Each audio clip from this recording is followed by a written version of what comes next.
Hello, dear viewers. Support me by subscribing to my channel and share my video if you like it. And also, make sure you comment your thought. Now let's start the video. Casterly Rock 29 AC. Walder. He helped Jon back to his feet, took out the cloth he used to clean his axe, and gave it to him to stem the flow of blood. Once the worst was over, he looked to see his eyes were bloodshot and he seemed a little dizzy. He was thankful, however, that Jon was awake and alert. Seeing him fall, he had found himself back in those woods again. The men rode fast, and he felt the arrows hit home, though the pain itself was only minor.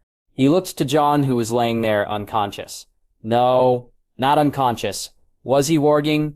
Before he had time to think too much on it, they were upon him. There were 9 of them in all, and as he began to swing his axe, he knew there were too many. He would die here. Jon would die here today. But he would take as many of these fuckers with them as he could manage. His axe caught the first man on the shoulder and almost cleaved him in two. The second lost his head. The third blocked it, and Walder hit him hard with his head, feeling the man fall back to the ground. As the fourth and fifth came towards him, he saw 2 move to Jon. He felt his rage build and swung wildly as he moved to cover his king from them. Suddenly the sky darkened, and he looked on as the 2 men nearest Jon were enveloped by a flock of sparrows. He saw a dozen gulls attack another man as yet another fought off a giant eagle. In the confusion, he brought his axe down on the man's head, the axe going right through until it reached his neck. Around him it was carnage. More animals had joined the fray. He saw a man on a horse be covered in what looked to be hares and rabbits. Another horseman attacked by deer, while a man on foot was impaled by an elk's antlers. The leader turned and began to ride away, and he had made it no more than 10 feet. The horse not yet into its gallop when a white blur took him from the horse, knocking him yards away. The winded man never made it to his feet before Ghost was upon him, and the wolf didn't give him the mercy of a quick death. And then it was over. The birds flew back to the sky as if they'd not been there. Rabbits, hare, deer, and elk simply blended back into the woods. Were it not for the bodies strewn around him, you'd never have known what had just occurred here. He heard a moan from a man who was crawling away, his hands reaching for a bow. He saw it then, the arrow in Alira's throat clear in his mind. Was this the man who did it? He knew not, but he would suffer for it all the same. How many blows he hit him with before the man died, he couldn't tell, but what was left of him was barely human. Walder ran over to Jon and leant down. Placing his hand on his chest, he was relieved to feel his heart still beating. He waited then, and Loras and Jotza were first to arrive, followed by Lord Jaime, and all of them shared in his relief that Jon lived still. After Daisy arrived, it was decided to take Jon to Citagard, and Walder couldn't agree with Jaime more. While he didn't know the phrase, and the look on Jaime's face was enough, and so he watched as Loras and Jaime ride off. He prayed to the old gods that Jon would recover. Shaking his head of the memories as Jon handed him back his cloth, he was happy to see color starting to return to Jon's face. What was even more surprising, however, was the large smile he wore as he helped him back to his feet, and they walked down the stairs. He needed to ask him what had happened. "You are well?" "Aye, Walder, I'm more than well," Jon said, nodding. What was that?" "Ghost, he needed me. He needed me to see. He's dead, Walder, the man who killed my brother, who killed Ilya. He's dead." "The prince killed him?" "We killed him," Jon said, and Walder, seeing the smile on his face, asked no more. They took the lift back down to the family wing, and no sooner had they left it than they were met with worried gazes, with servants running to tell Lord Jaime and Lady Jaina, and worst of all, for Jon, Margaery and his sister arrived with the 2 small wolf pups standing by her side. Jon, what happened? The blood, are you hurt?" Margaery asked, her voice full of panic. "It's nothing, I swear it's nothing, just a nosebleed," he said, and she moved to hug him, only to be almost brushed aside from Jon by Sansa, who moved even quicker. "You promise? It's just a nosebleed, right? Nothing more?" Sansa said, her arms around her brother. "Sansa, it's just a nosebleed. I need to change my clothes and we can speak then, all right." She nodded before Jaime, Jaina, and Loras and Arthur came running. Jon held up his hand to stop them speaking and moved over to whisper something in Margaery's ear, which she smiled at and then nodded to. "It's just a nosebleed I need to change. Perhaps we can speak then," he said to Jaime, and looked to him. Then, "Aye, all right, Jon," Jaime said. "Daeron, could you and Loras walk with me for a moment?" Jon said, and they followed him down the corridor. A moment later, Margaery took Sansa's hand and led her in the opposite direction. leaving him standing there with Jaime and the others, the black pup, hesitating before following the gray one. Once he saw Margaery and Sansa were out of earshot, he turned to them. "He's well, my lord. It was just a nosebleed. He may have a headache too in a bit, but I think he wished for Margaery and Sansa to leave before he told you what happened. It was almost like the woods, my lord, but different lesser. I'm sure he wishes to tell you of it himself, so I'll not speak further." "Very well," Jaime said, and Jaina and Tyrion turned to walk down to Jon's room as he following behind. He stood outside the door while they spoke, leaving it to Jon to explain. It took some time, but eventually all of them left, and he and Arthur followed Jon and Loras as they went looking for Margaery and Sansa. It didn't take them long to find them, and when they did, he saw that they were with joy. Bringing a smile to Jon's face, he and Arthur stood outside while Jon and the girls, along with Loras, laughed and japed in the room while the two wolf pups rolled around on the floor. "These episodes of us, do they happen often?" Arthur asked him. "No, when we were attacked, and now I think he's using more power," he said softly. "More power?" Arthur asked, confused. Aye, magic. That's what warging is, a kind of magic. I'd not known of it, apart from tales I was told as a boy. I'd not heard of it as being a real thing. "It's very real, and I think when he's older there's no limit to what he can do with it," he said, and Arthur looked on with interest. Jon, stepping out from the lift, he knew it would be the last two people in the world he'd wish to see him like this that he'd bump into first. Had it been Joy, she'd have told him he had an ouchie and kissed it better, but it being Margaery and Sansa, a kiss wouldn't cover it, he thought, as he caught himself looking at Margaery's lips briefly. He was touched by her concern, and did his best to reassure her, Sansa too. When Jaime and the others arrived, he knew he'd need to explain it all, which would mean Sansa needed to be elsewhere. He leaned into Margaery and whispered in her ear, "I'll tell you everything later, I promise. I'm unhurt. I swear it, but I need to tell the others first. Can you stay with Sansa until then for me?" When she nodded, he smiled and asked Arthur and Loras to come with him. He looked to Walder, who he knew would speak to Jaime, and then they walked down the corridor. Once they got to his room, though, he asked for a moment. He needed to share this with Rhaenys alone first. Arthur reluctantly agreed. But thankfully Loras was far more understanding, and so he walked into the room and was immediately lectured by his sister. "What happened to you? Is that blood? Who did it? Take me to them now. How dare they lay hands on a dragon?" Rhaegar said, and he knew the angry chirps could be heard from outside the room. "I'm unharmed. It was just a nosebleed. It happens sometimes when I warg," he said as quickly as he could. "Your chest. Let me see your chest. You have blood on your chest." Rhaegar next said, still agitated. He took his tunic and shirt off, and showed her the blood had just dripped down from his nose. She actually made him turn around, and had she not been so angry and worried about him, he'd have laughed.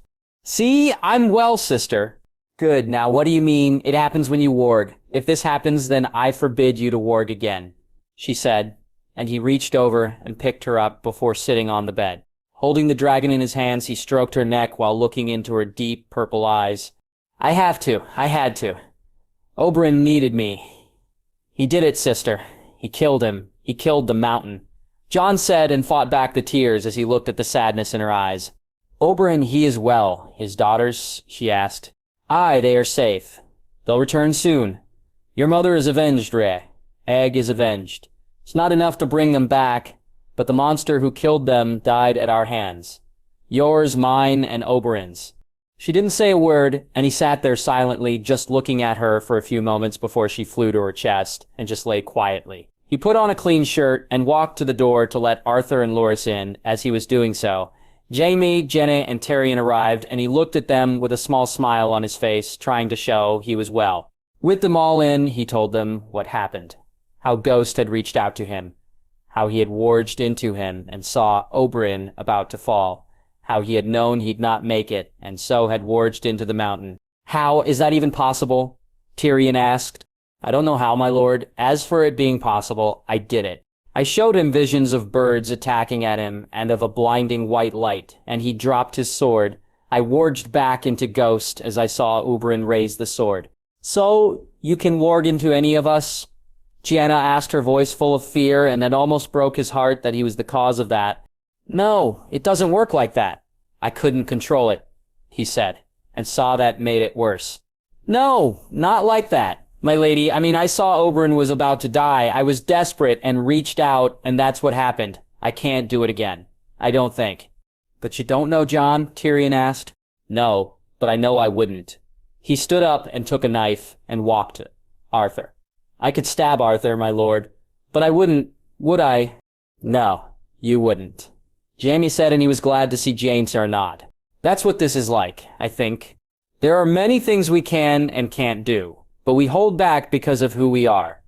I wouldn't stab Arthur because that's not who I am. It's not who I ever will be. I wouldn't use this the same way. But, he said, stopping. But, Jaina asked. If it was anyone in this room, if it was someone I cared for, if their life was in danger, there's nothing I wouldn't do to save them. Nothing, he said, and Jaina smiled at him. So you're saying that the wording here was like that? Oberyn's life was in danger, and you did whatever you needed to save him? Rosie asked, and he nodded. Were any of his daughters harmed Jon or that knight of his? Jaime asked. No, my lord. The mountain and his men, and he closed his eyes to seek out Ghost, finding the wolf standing by while some bodies wearing Lannister colors were placed on a cart. We lost 5 men, my lord, he said sadly. Wait, did you just... was that this wording thing? Jenny asked. I was in Ghost, he said, and she looked on in amazement. After convincing everyone he was well, and after promising Gaines to explain more to her, once they left, Loras and his Kingsguard walked to find Sansa and Margaery, finding them playing with Joy in her room. He played with them for a bit, the black wolf pup alternating between leaning into him and rolling on the floor with his sister. He motioned to Loras to take Sansa and Joy elsewhere while he spoke to Margaery, and then together they walked down to his room, the black pup following behind him. Thank you for Sansa. I want to tell her, but she's not ready yet, Jon. You're right to wait. Am I? I feel like I'm lying to her, like I was to you. That was different, she said as they walked into his room. She sat on his bed while he took the chair. How? He asked, as the black pup lay down and fell asleep at his feet. Sansa you're her brother, she needs that, finding out you're not. I am. I'll always be her brother, he said quickly, interrupting her. I know that, Bachon, but for Sansa finding out you're not, that you're her cousin and a hidden prince, a king and not a bastard, he said softly. Don't you ever call yourself that. You're not that. You've never been that. You're more than that, Jon, she said, annoyed. No, I'm not. I'm Jon. Just Jon, he said, and she smiled at him before giggling. Just Jon. So just Margaery, I promise to tell you everything. He told her it all then, how Oberyn was on his side now, how they'd spoken of Elia's letter and what it said, and how Oberyn had avenged her by killing the mountain. He told her his part in it, the warging, the bloody nose, all of it, and in the end she sat silently for a moment before laughing loudly. Margaery, I was just thinking. When you promise to tell the truth, you really go all out, don't you? She said, and he laughed too. I want no secrets between us, not us, he said, and she looked at him. Her smile gone before she nodded. No secrets, she said. They spoke then on other things. Her family was leaving in a day or two, and she invited him to their going-away dinner, which he accepted. When he told her that he was heading to Lannisport, she offered to come with him, and he was sorely tempted to say yes. I'd really like you to, but I need to do this myself. To speak to Illyria and let her know Oberyn is well, and just to speak to her. I understand. How about we all go on a picnic? You, me, your ladies, Sansa, and Loras, Joy, and Brienne. We'll pick a nice day and all go near the river. I know a great spot, he said, then, and she gave him the brightest smile he'd ever seen. I'd love that. Aye, let's do it, she said, and he stood up, waking the black pup, whose yawn and stretching had them both laughing. He checked on Rhaenys, and then Margaery, and the black pup left the room. Walder and Arthur following behind, he walked her to where Sansa and Loras were speaking to Joy, who on seeing them ran over. They talked for a bit before he and Loras said their goodbyes and walked to the lift. He turned to Arthur as they walked. I need to go to Lannisport to speak to Illyria, also our friends too, he said, and Arthur nodded. They took the lift down, and Walder and Loras went to fetch the horses. While he wasn't supposed to ride, he found he didn't care. He'd use only his good arm, and with Winter all he needed to do was hold on anyway. Arthur looked at him strangely, and he knew he wished to speak to him before they got the chance. Though Loras and Walder arrived with the horses, with Walder still needing to be found a horse, he'd stay back while they rode to Lannisport. He helped him onto Winter, though, before they departed. Lannister. The wedding had been even more extravagant than her own in Old Town, and she had enjoyed it immensely, seeing Daisy in her dress, seeing how happy Jaime made her. She was glad she'd fought Jorah on coming. With the babe so young, she'd thought about but the Pinnacle ship had waited offshore for them, making the journey so much easier. Wendell had even done them the boon of coming to Bear Island rather than take his own ship and go the other way. Jorah had been even more reluctant than she had, and while her bear hadn't demanded they not go, he had strongly suggested it. But she had wished to see her friend married, and in the end, Jorah wouldn't deny her that. He had also wished to speak to Jon and Jaime too, though he'd have waited if she said so. Finding out the truth about Jon hadn't been as shocking as it should have been. A part of her knew there was something different about the boy, something special. Finding out who he really was just confirmed it. Not that in the end it made any difference. Jon had won their loyalty and support long before they knew the truth of him. Pledging to him wasn't just the right choice, it was the only choice. But still, when Maja had arrived back after the wedding, both with the pride of a mother and the weight of the truth she carried, they had known something was up. 3 moons ago, they stood on the small docks watching the longboat as it pulled it, Mayeg standing at the front, almost daring anyone to try to take it from her. The building work on the pier and dock had begun, but the new keep being built was basically some small wooden structures for now. When Mayeg and the girls got off the boat, they rode back, Lannister in the covered cart while the others rode their own horses. Once back at the keep, Magas asked her how she was doing. With the berth just a little away, she was tired, but all was well, according to the Maxter. Though Jorah fussed more than ever, making sure she was comfortable and asking if she needed anything almost every few minutes. Jorah is both a gift from the gods and incredibly annoying at the same time, she said, laughing. Love makes us all act foolishly. Lannister, men most of all, Maggie said with a nod. They ate dinner, and when they were laying in bed that night, Jorah asked her if she'd noticed anything off with his aunt. She told him that she had acted somewhat strangely, which he seemed to agree on. It was upon breaking their fast the next day that she told them the truth. We need to talk about Jon Snow, Jorah. We do? Aye, we do. You too, Lannister. Jon Snow is not Ned Stark's son, Maid said, and she looked unsurprised, though Jorah for some reason didn't seem to be. He's hers, isn't he? Jorah said a soft smile. Hers, she asked. He's Lyanna's boy, her and the Princess Maid said as she smiled broadly. Oh, the poor boy, she said, thinking on the stories she'd heard. It was never rape, Lannister. She'd have gutted any man who tried. No, they loved each other. He married her in front of the old gods and the new. Alaya? I know not the truth of it, only she gave her consent, Maid said. He's going for it, isn't he? The throne, he's going for it, Jorah asked. Aye, he is, and this Mormont is with him, as is his uncle and Wyman. I'll not abandon Lyanna's boy Jorah, so what say you? Maid said, looking at her Rare, who looked at her and nodded. Bear Island stands with Lyanna's son, he said. And Maidse nodded proudly, as did she. Now, Gerald had arrived a Sen night later, screaming and bellowing his way into the world, a true bear, if ever there was one. Gerald had been worried and almost needed to be restrained at the sound of her screams during the birth. But seeing them both healthy and well, seeing he had a son, she'd never seen him so happy, apart from their wedding day. Naming the boy had turned out to be a chore. From wanting to honor Jorah's family, to honoring her own, to honoring the boy who'd ensured her son would have the future he deserved. In the end, they'd chosen to honor the man who gave his life to protect the future king. Her grand uncle Gerald had died, as he had lived as a Kingsguard protecting a king, this one a worthier one than the last. She laughed at the belch her son made as he finally took his fill. He had a healthy appetite, and even with a wet nurse, she nursed him herself when she could. She dressed him and was about to head out for a walk when there was a knock on the door. Give me a moment, she shouted as she put her breast back inside her dress and covered up before going to open the door. Lady Lannister, we came to visit the babe, if that's all right, Marjorie said, and she smiled, letting her, Sansa, and Joy into the room. She looked to see each of them carrying small boxes and sighed at the idea that the girls had brought presents.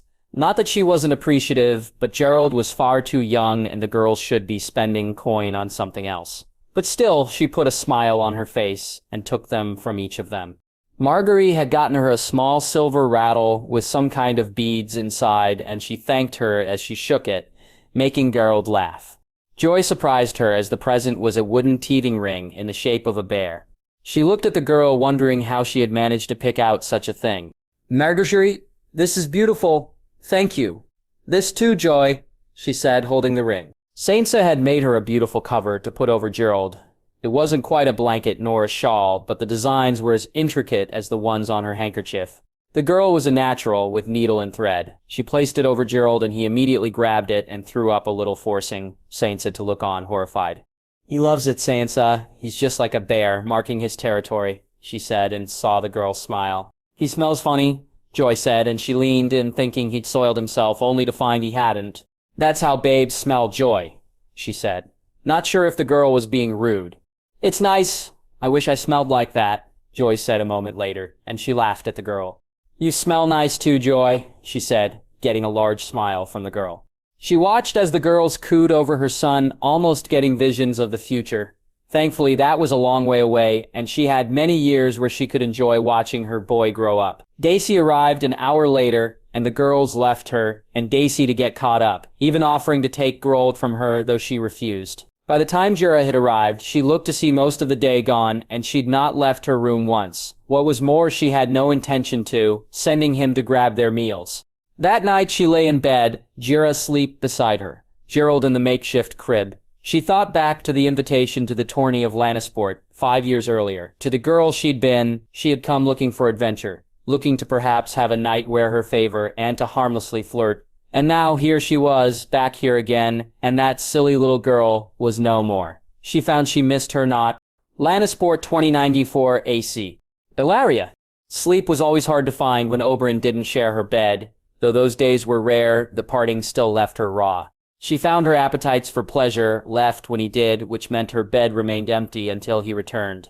Sorella kept her company as best she could, but their interests were so different, and when they weren't speaking of Oberyn and her sisters, the conversation became stilted between them.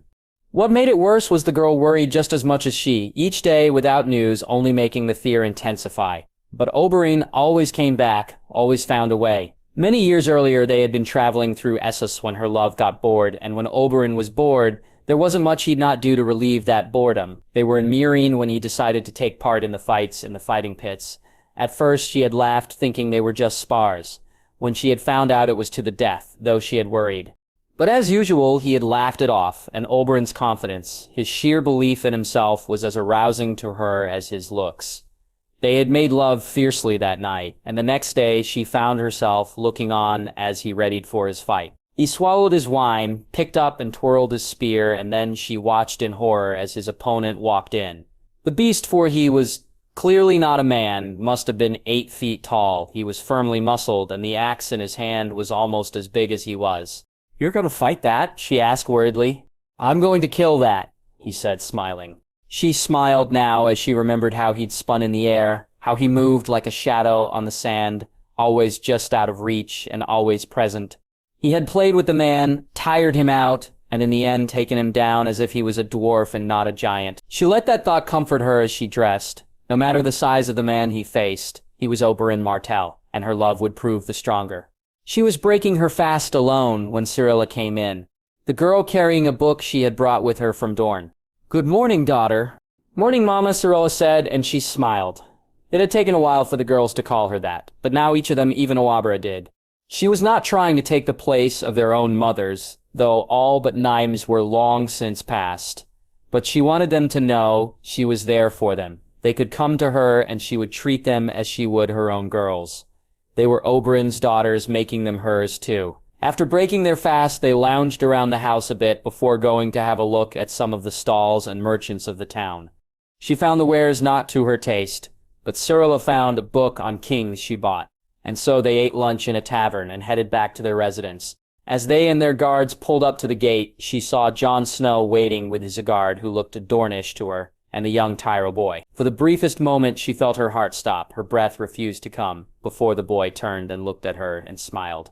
Knowing he wasn't there to bring her terrible news, she relaxed and together with Cyrilla walked over to him. He was a handsome young lad, which, given the truth of his birth, made sense. She had not known Lyanna Stark, but when he wasn't cursing her part in his sister's death, Oberyn said she was beautiful. As for Rhaegar, everyone knew of the Silver Prince, and seeing their son in front of her, apart from the coloring, the boy had clearly taken his looks. Lady Elaria, Lady Sorella, Jon said as he greeted them. Jon Snow, I'm glad to finally meet you. Oberyn has sung your praises, she said, and saw Sorella look at her. I'm sure Prince Oberyn exaggerated, my lady, he said humbly, and she nodded. May I present Lord Tyrion Lygard, Ser Daeron Sand, he said, and she looked to the guard. Lord Dear is a pleasure, she said as he kissed her hand. Ser Daeron, it is good to meet one of my brothers so far from home. My lady, the guard said, with a nod, and she thought him a handsome man, though the dye in his hair did him no favors.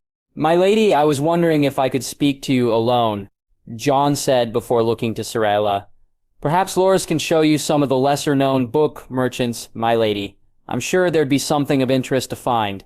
I'd like that very much. I've not found much so far. So far. So far. So far. She walked into the house with Jon and the guard, while Sorella, her guards, and Loras's walked back into the town, heading off in a different direction than they had earlier. Once in the sitting room, she ordered tea and watched as Jon's guard took his place on the inside of the door. She sent her own guards outside, and when the tea came, she poured them both a cup. My lady, I came to tell you that Prince Oberyn was successful and is at present on his way back here. Jon said, and she almost jumped up and hugged him at how happy the news made her. He is unharmed. He and the girls? They are my lady. Ser Daemon too? Aye, my lady. The mountain has fallen, and Elia and Aegon have been avenged, he said, a soft smile on his face. Did they send you a raven? No, my lady, it's complicated. I'm a warg, he said, and she looked at him confused. A warg? I can see through an animal's eyes. My lady, control them too, he said, sheepishly, before catching her dumbfounded look. She watched then as he closed his eyes, and a few moments later, a small bird flew in through the window. She looked to Jon as the bird landed on his shoulder before looking at her and chirping. Jon held out his hand, and the bird walked down his arm and sat in his hand as if it was his nest, before flying away. Once it did so, Jon opened his eyes, and she looked at him with a mixture of shock and surprise before she laughed. That's quite a useful little trick you have, Jon. Aye, it is, my wolf. Ghost is with Prince Oberyn, so I've seen it through his eyes. I assure you, my lady, they are well. How far away are they? She asked. A week, I'd say. Unless they travel quickly, but I'd expect them within a week. He likes you, you know. I'm glad to hear it, my lady. We share some blood, he said softly. You share more than that, he told me you're his nephew, that his sister demanded it of him. Elio is too good for this world, on that Oberyn and I agree. As do I. If you are Oberyn's family, Jon, then you are mine too. My lady... Illyria, my name is Illyria, and you can call me Aunt Nephew. The boy did his best, and she could see him fighting back tears. She thought of hugging him, but he won the battle, and she felt it best to let him be for now. They talked of her daughters, and she was happy to see his interest seemed genuine. When he talked of his sisters and of his friends, she saw it then. Saw why Oberyn had taken to the boy. He cared. He genuinely cared. For his family, his friends. Just like Oberyn, there was nothing he'd not do when it came to them, and Oberyn had seen that in him. The boy is her son. He may not have her blood, Illyria, but he has her heart. He asked about the girls then, about whether they knew and if he should tell them. When she told him Oberyn, he asked about Sorella and her learning, of her desire to learn more of the things she wasn't allowed to. He seemed annoyed by the Meisters and their reluctance to allow women to learn, annoyed that they held on to knowledge as if it was more precious than gold. I was wondering when she knows the truth. Of me and of Rhaenys. Do you think she'd like to stay here to learn more, to see a dragon grow? He asked, surprising her. I think she would. I think she would more than anything. You wish her to stay? My sister needs company. Someone who could help her with things. Someone smart and clever. In time, Sorella may come to understand her chirps. I can help, and perhaps in time they could speak together, he said, and she smiled. You may never get Sorella to leave again if she can learn to speak dragon, she jibed, making him laugh. Lord Tyrion, too, he has an extensive library. I'm sure she'd find books she's never imagined there. Also, there are things, I don't know, things which I see, I feel, having someone eager to find out things would help me too. When Oberyn returns, we shall speak some more on this, she said. He stood up and nodded to her, getting ready to say his farewells, though she wouldn't let him leave with a simple nod. So she took him in her arms and hugged him tight, feeling him hug her back. After he left, Sorelle arrived, carrying a half-dozen books and an excited look on her face. Yes, she would speak to Oberyn when he came back. Having his daughter spend time with his niece and nephew would please him greatly. Jon. Once leaving Ilaria's, he had waited outside until Loras arrived back, and he said goodbye to Sorella. He let Arthur lead them to the tavern. The Velaryon and Lord Darry were staying in. Arthur had spoken to them both, and Lord Raymond was more than pleased to hear from him. The tavern, though, was unfortunately not Tyrion's, and so once he met them, he asked them to meet him there within the hour. Sorry you had to spend time with Sorella. Loras, I needed to speak to Ellaria alone, he said, as they made themselves comfortable in the room. It was no problem, Jon. She's a smart girl, and we had fun together. Good, she may be staying with us when they leave. She may? Arthur asked. I need help with Rhaenyra, someone who'll stay with her, someone I can trust. Is there a problem with her? Loras asked. No, but I feel like I'm being pulled in a million directions. It's as if I've not enough time for everyone. I don't want her missing out on being with family just because I'm too busy for her. You know we're all here for you, right? Loras said.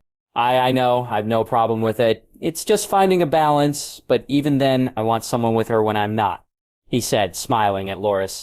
The Velaryons arrived first, followed by Lord Raymond, and Jon had Loras stay in the room as he spoke to them.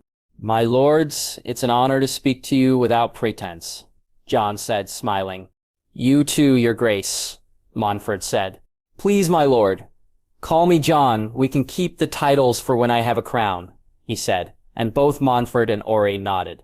Lord Raymond, you and Arthur have spoken. We have Jon. I wanted to thank you, my lord, for what your family has done for my own. All of it, your brothers, Saruil and Sarajonathor. There's a saying in the North, my lord. The North remembers I may be a dragon, but I'm a wolf too, and there's northern blood in my veins. I promise you, my lord, I remember and shall always remember what your family lost. When I'm crowned, I intend to pay back some of the debt I owe you both, he said, looking to the Velaryons. There's no need, Jon. Our family and your own go back to before Aegon, the Conqueror. We stand with you now and always, Montfort said. Aye, as do I, my king, Lord Raymond said. But still, my lords, I intend it still. To that end, I shall be speaking to Lord Jaime about how best to bring you into our trading deals. We shall need to do so under cover, my lords, so I can't help with ships just yet, he said, looking to the Velaryons. But we shall, I think, be able to find some way where we can at least help you grow stronger while we're preparing. We need to be careful, Jon. The Stag and Falcon will take notice if we suddenly start doing business with Lord Jaime. Raymond said, I think we can use the usse trading to cover that, my lords. Almost have it so you're responsible for a part of it. Make it so that it's your own contacts in Essos, and that we're acting as just transport, Jon said. Montfort looked to Auron and then Raymond and smiled. I think that could work. We could also divert the funds so it seems we're just making some coin, but nothing that would bring the Stag down on us, Raymond said. What of the other families, Jon Celtigar and Sunglass, Bar Emmon, and those in the Riverlands too? Orane asked. In time, my lord, we'll reach out to others. For now, we keep it to those we've told Sir Richard will be in touch, and he'll decide if it's the right time. Jon said, and Orane nodded. Jon looked on as Raymond, then Montfort and Auron took a knee, each of them swearing fealty. He bid them to stand and looked to see both Arthur and Loras looking on happily. He asked Lord Montfort and Auron for a moment alone with Raymond and spoke to him more on his brothers. He asked of Sir Willem and Sir Jonathor and laughed at some of the tales he was told. Once done, he asked for the same with Montfort and Auron. He talked with them of Olamina and Daemon of Corlys, the sea snake, and Lamina. He spoke about Alyssa, mother of his namesake, and of Corlys the First, Lord Commander of the Kingsguard. They shared japes and stories of his father, and Montfort spoke of his grandmother. Before they got ready to leave, he looked at them both, trying to find the right words to say. My lords, our families are intertwined.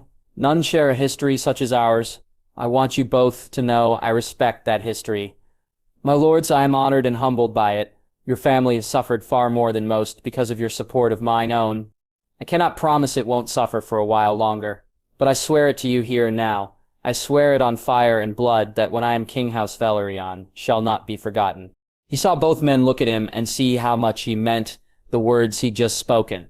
Lord Montfort bowed while Orane just smiled, and as they both left, he felt he'd done his family proud. He'd ensure the truth of his words when he had a crown, but until then he'd do what he could to help their house rise again. They rode back to Casterly Rock, and he felt lighter somehow, felt he'd have not exorcised some ghosts of the past. At least began to put them to rest. Lords put Winter away for him. His mare having been grateful to have him back, he promised her he'd take her out riding properly soon. And she rubbed her head against him in gratitude. After taking the lift to the family wing, he walked to his room and spent some time with Rhaenys. When he told her of his plans with Sorella, she seemed excited at the idea. He went to the chest, he kept his father letters in, he still hadn't the time to separate the personal from the lesser ones, but today had brought it home. He may never get the time he needed to do everything. Some things he'd need help on. All he could do was try and not miss out on the important ones, so he grabbed the letters and walked down to Tyrion's rooms, finding him unsurprisingly reading. "My lord, I have these for you to read when you have the time," he said, handing him the letters. "Are you sure? I thought you wished to go through them, Jon." "I did, my lord, but I trust you to do so," he said, and Tyrion smiled at him. "I will. I've found some things out already. I'll read these, though, and then we can speak. Is there anything I need to know?" "Don't worry on it for now, though it must be time for dinner," Tyrion said, and he nodded. "You're not coming, my lord." "No, I've reading to do," Tyrion said, and Jon laughed to see the excited look on his face. Olenna, trying to explain to Mace why they would be staying on had been hard enough. Trying to explain why they'd be cutting off funding to the crown was an exercise in frustration. She did not have time for at her age. In the end, she told him she had plans for the coin and she would deal with the crown. When he brought up the marriage between Margaery and Tommen that no one would hear of until the boy reached his majority, she resisted the urge to smirk. The marriage she had agreed to was a much more advantageous one, and the reason behind this one, not been publicly known, actually made sense. She had even found herself agreeing when Gianna had suggested that Margaery and Jon not be told they'd reached an agreement. Once again finding the reasoning sound, which was more than could be said about Mace's arguments. "Oh, do please shut up, Mace," she said, finally. Having enough of it. "Mother," he said, shocked. "If they intended to give us a wedding, they'd give us a wedding, Mace. Instead, they intend to string us along and spend our coin. But Lord Aaron is a duplicitous fool. Leave this to me, Mace. I'll deal with the crown. Now I do actually have a job for you to do when you return to Highgarden," she said, and saw him smile at the crumbs she'd just thrown him. "Of course, Mother. I want you to begin speaking with Lord Stark, since we're going to be having his daughter stay with us. We should begin offering him a better deal on the crops they take from us, perhaps allowing them to buy some more." "I shall see to it at once, Mother." "Remember, Mace, a friendly price," she said, and he smiled. Once he was gone, she walked to Alluri's room, knocking on the door and waiting until the woman answered herself before entering. "Olenna, I wish to discuss Margaery, Aellery. Margaery and Jon Snow. They're just children, Olenna, and he's a good lad, most respectful. I don't see the harm in them being friends." "Nor do I, Aellery. In fact, I think we should be encouraging them to be so." "Olenna?" Aellery asked suspiciously. "Aellery, there are things I can't tell you yet, but you've seen them both together. Forget his birth for a moment. Do you think they'd make a good match?" Valkyrie looked at her, studying her silently before she nodded, and Olenna smiled back at her. "Good, I do too. So while we won't push them together, we won't discourage them either," agreed. "Agreed," Aellery said, and Olenna walked back to her rooms. She would speak to Linnes and Jorah on the morrow, organize the prices for their deals herself, between the discount she'd give them and the one Mace gave. The Starks, the North, would be growing stronger. Very soon. The coin they'd make up in other ways. Not paying the crown for one, she sat down and began to write the letter she'd send to King's Landing, almost giddy at the thoughts of it. Once done, she readied herself for dinner and walked to the small dining room. Garland and his betrothed were already there. And while she had no time for the Apple Lords, she found she approved of the young lady, and she made her grandson happy, which was an added bonus. When Lords and Margaery arrived, they were speaking animatedly, and she had no doubt of the topic. Her Rose was so wrapped up in the dragon's embrace, she wasn't even aware of it. Thankfully, the boy felt the same, and she smiled at the thoughts of the truth outing and the future they'd build together. She did, however, glare at Laress. He had hidden the truth from her, and while she respected his reasons, he still deserved a clip around the ear for it. Another time, another place, she thought as she sat down. When Mace and Aellery arrived, they began, and she found her appetite to be ravenous as it had for the past few days.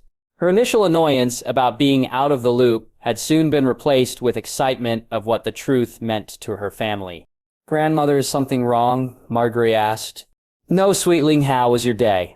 It was fun, grandmother. I spent some time with Lanas and the babe, and Jon invited Sansa, Joy, Eleanor, Mega, and I to a picnic. Maestri said, smiling. A picnic? Aye, there's a nice spot by the river we've gone before, Loras said. It's most safe, grandmother, he quickly added, seeing her scowl. Very well, if it's what you'd like to do, go then by all means, she said, and Margaery nodded happily. She cornered Loras at the end of the dinner and brought him back to her room, leaving him sitting there stewing in silence for a few minutes. Your reasons? She said, staring at his face. He is my king. I swore an oath. Above your family? In this, yes. I'll not betray his confidence, grandmother. Not even for you. Loras said, and she resisted the urge to smirk. So you'll keep his secrets? Will you shield his back too? If needed, he said determinedly.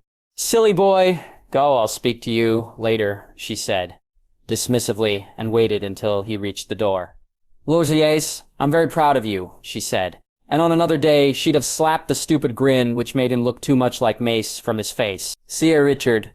He could see Ashmead up ahead and was glad of it.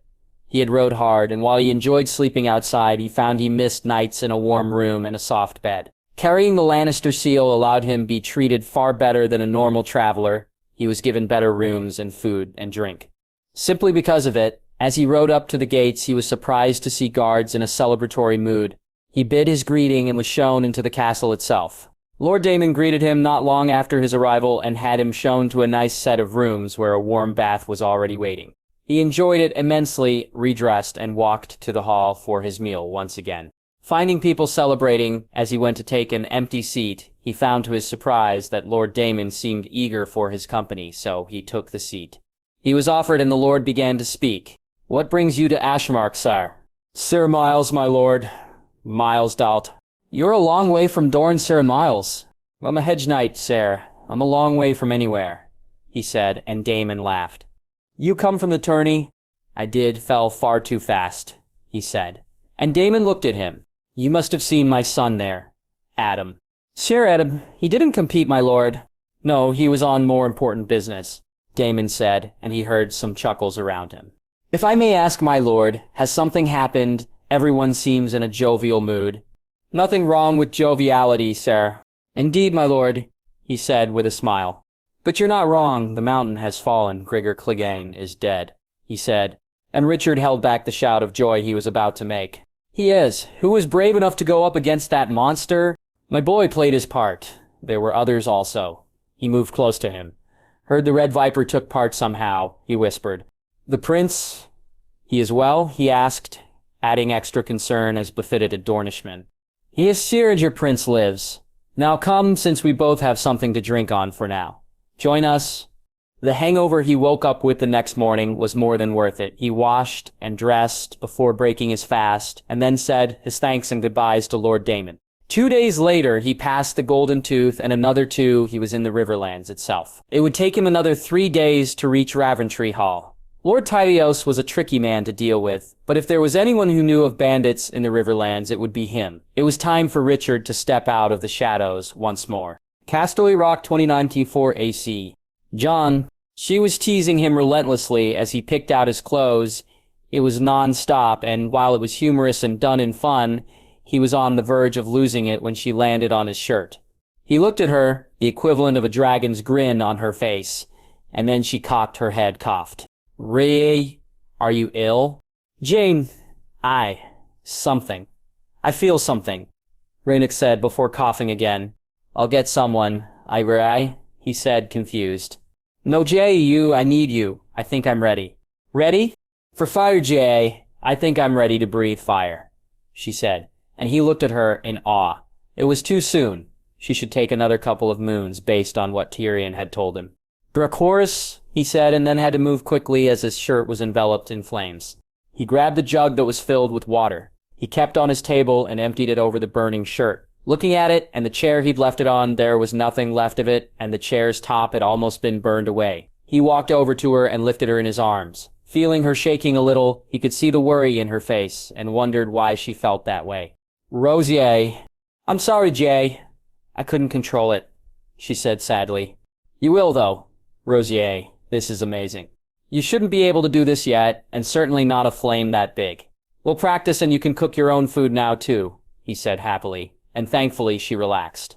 I never liked that shirt anyway, you should wear your red one, she said, then with both a serious and half-joking tone. As my sister's commands, he said with a mock bow. You brother an idiot, she said, as she flew to her chest. Jon in the end took her advice and wore the red shirt. As he looked in the looking glass, he knew he could pass both for someone paying homage to the Lannisters with black and crimson, or for what he was, a dragon. He walked down to Joy's room to read her story a little earlier than usual, as he'd be at the dinner with Marguerite and her family for most of the night. He found her already in bed, and he thanked Alizier for doing as he asked, sitting down by the bed. He found he wanted to tell her a story of dragons, but instead told her a far happier version of the story of Ayaria, where the princess got her wish to travel back to the home she loved so much. As he left the room, he found himself contemplating the fate they'd subjected the girl to, hiding her away when all she wanted was to be free. He walked to Sansa's room to find her already dressed, the two wolf pups looking on as she sang a little song while checking her hair. Really singing? Can't you see what you're doing to the wolves, little sister? Jon said as she stood up and hit him softly on the chest. Fang loves my singing, don't you, girl? She said, leaning down to rub her wolf's back. Did you get the extra food and water? He asked, and she nodded, pointing to the corner where the wolves' meals were lined out. Jon knelt down to look at the black pup, telling him he'd be back soon, and that Ghost would return. The black wolf looked at him, and Jon rubbed his hand over its neck, feeling it as it leaned into him. Well, shall we, little sister? You look very pretty, by the way, he said softly as he took her arm. I do, don't I? She said, giggling. Well then, my handsome brother, you may escort me to dinner, she said, and he rolled his eyes, making her laugh as they left the room. They met Loras on the way, and Jon couldn't help but snigger. No matter how elaborate he dressed, Loras was always able to outdo him, his friend's taste being a little more refined than his own. Jon, Sansa, you look very beautiful tonight, Loras said, and he saw his sister blush. We do, know we, he said, and Loras just chuckled. Come, let's not keep my family waiting too long. My grandmother will not be pleased.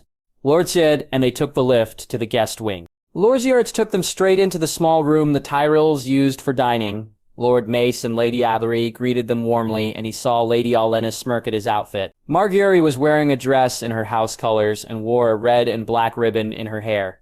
He found he could barely keep his eyes from it or her for most of the night. Garland and Lady Lynette, while polite and friendly, seemed far more interested in each other than them, and he found he couldn't fault them for it. Marguerite's cousins sat around the table. Eolenor and Mega he knew, but there were others he did not, though all seemed friendly enough. He was grateful that the meal wasn't too extravagant. He had heard that Lord Mace was fond of elaborate dishes to show of his wealth, and while he had no issue with it, he preferred simpler fare. Is your shoulder feeling better, Jon? Lady Astady asked. It is some, my lady. I still can't spar, though, which is frustrating, he said, and Garland looked at him. That's a shame, Jon. I was looking forward to a rematch. As was I, my lord. Another time, perhaps, he said, and Garland nodded. Are you looking forward to coming to the Reach, Lady Sansa? Lynette asked. Very much so, my lady. To see Highgarden is something I've been hoping for a long time. His sister said a little nervously, and he smiled at her, seeing her perk up when she saw his face. Sansa and I are going to have so much fun together, aren't we, Sansa? Marguerite said, and he saw his sister's smile almost burst from her face as she nodded happily.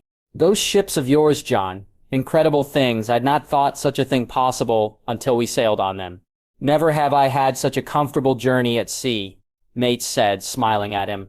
I just designed them, my lord. It was Lord Tyrion and Lord Cavan who saw to their building, he said, and Olenna decided then to speak up.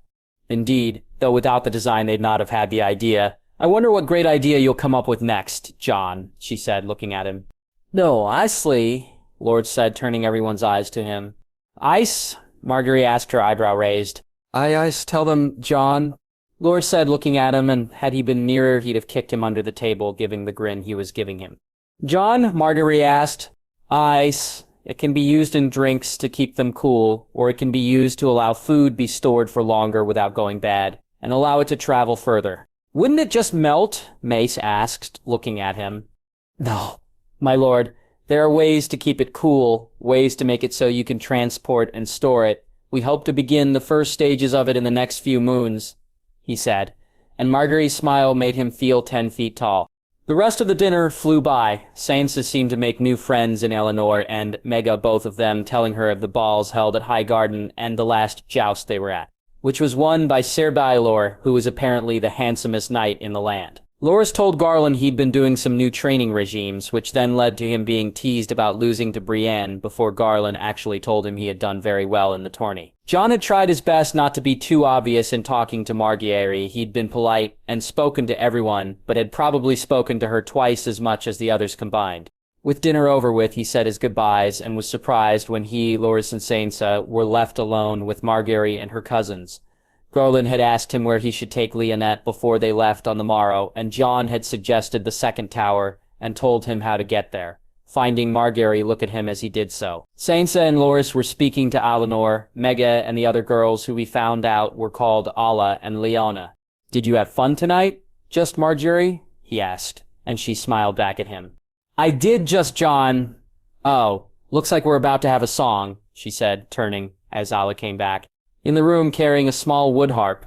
They sat down on the chairs while the girl, who was no older than Sansa, began to play a nice tune and then began to sing Alysanne. The girl had a wonderful voice and sang the song really well. He looked to Sansa, who was both wiping her eyes and clapping her hands when the girl was finished.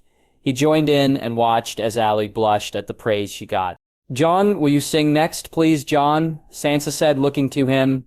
"Yes, just Jon, I believe you owe me a song too," Margie said with her lopsided grin, telling him she'd not let this up. "Jon sings?" Eleanor asked. "Do you play too?" Alla asked, and he knew then he was not getting out of this.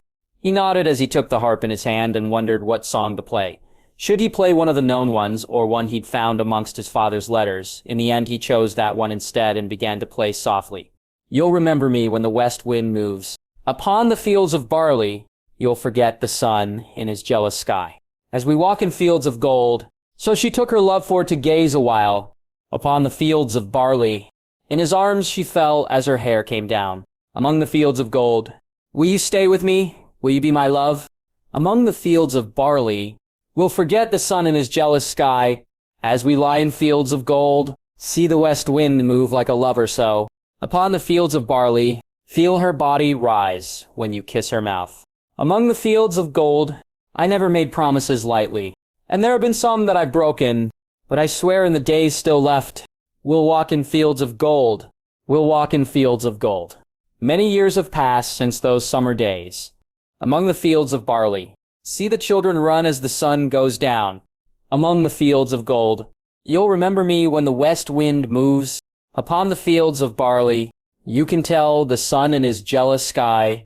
When we walked in fields of gold. When we walked in fields of gold. When we walked in fields of gold." Finishing the song, he looked to see Sansa smiling at him, Eleanor and Mega looking at him oddly, while Aly had a huge smile on her face.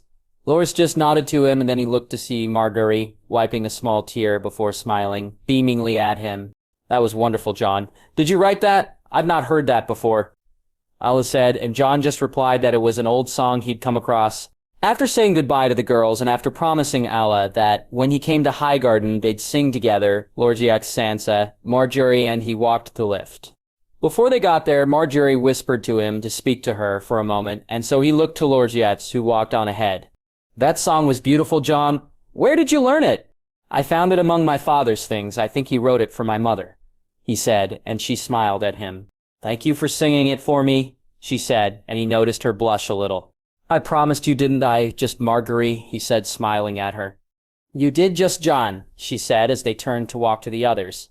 Tyrion, reading through Rhaegar's letters, felt like both an invasion of his privacy and a glimpse into an incredible mind. The letters covered many different subjects, from plans for the future, to songs, to musing on his family, to declarations of his love for Lyanna Stark. There were some he felt Jon needed to know immediately, some which offered insights into his mother and father and their feelings for each other and their plans for the future. What he found most surprising, though, was that some of these letters being sent to Maester Aemon made no sense. Why send the man a love letter he'd written for Jon's mother, or a song he'd written about her? As he read more, he came to the realization that Rhaegar may have been sending these to Aemon for Jon, and that chilled him to the bone. He refused to pull at that thread of thought alone. So instead, concentrated on the other things the letters covered. When he got to the sections that spoke of the maesters, he was stunned, while his journal gave details on the man's own thoughts and feelings. Rhaegar's letters, though, gave a clearer line into the reality that the maesters were plotting against them, and that as king, he meant to act against them. Reading a particular passage regarding his thoughts on Pycelle made Tyrion grab one of the letters about Jon's mother. "Oh, by the gods," he said, as he dropped them both down on the table.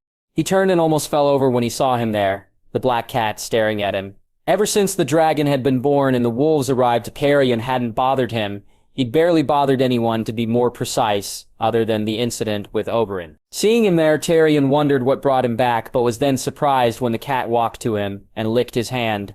Before turning and almost disappearing from his sight, he moved that quickly. Unnerved, he decided to take a walk, needing to clear his head both from what he'd read and from the encounter with the demon cat. He strolled down to the kitchen and grabbed some cold meat and cheese. He wasn't especially hungry, but he needed to eat something, he felt. After eating, he walked to the library and took a seat. Just sitting there made him feel so much better. How much time passed before he returned to his rooms? He couldn't tell. But he felt renewed and so began to read again. It was light outside when he finished, and what he found he needed to tell Jaime and Jon, perhaps Lady Olenna too. But most of all, Jon needed to know, and he worried how the boy would react. He climbed into bed and assumed sleep would be hard to come by. But he did get to rest for a few hours. Upon waking, he washed and dressed, and went to break his fast, even though when he arrived it was almost time for lunch. He ate alone and was grateful for it. Jon and Loras were with Brienne getting lessons from Arthur, though Jon would be watching, not participating. Sansa was with Joy and Marjorie at lessons, the Tyrell girl having asked to join even though she was more advanced than his cousin or Jon's sister. He smiled when Sarah told him this all without asking. The young girl loved to gossip, but only to him. As for Jaime, well, he and Daisy were otherwise engaged, and he smirked at that, his brother's afternoon trysts becoming well known in the Rock. "There you are, nephew," he heard the dulcet tones of his aunt as she waked towards him. "Were you looking for me?" "I was. Where have you been? I know Jon gave you that journal, but you're Castellan here, are you not? And with your brother off doing what it is he does," she said, shaking her head, though she was smirking. "We need someone to be Lord of Casterly Rock."